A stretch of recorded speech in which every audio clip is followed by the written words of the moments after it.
नरेंद्र परशुराम मेश्राम, संघर्ष auto rickshaw चालक मालक असोसिएशन अध्यक्ष।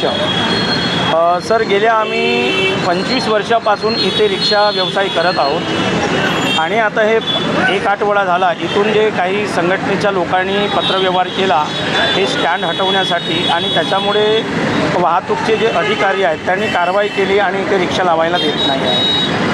एक आठवड्यापासून रिक्षावाले इकडून तिकडे भटक्या कुत्र्यांसारखे फिरत आहेत।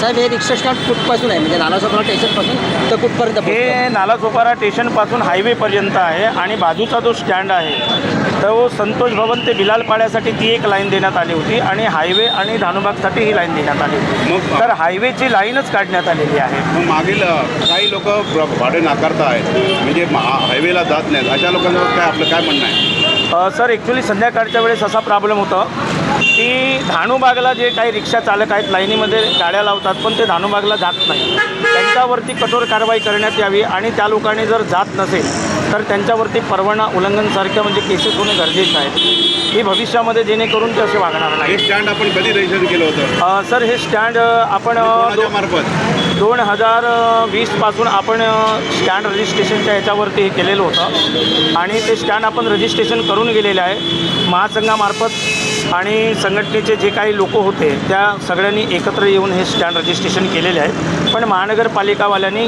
या हायवेला जे रजिस्ट्रेशन स्टँडचं जे बॅनर लावायला पाहिजे होतं ते लावायला कदाचित विसरले आहेत, त्याच्यामुळे हा प्रॉब्लेम होत आहे।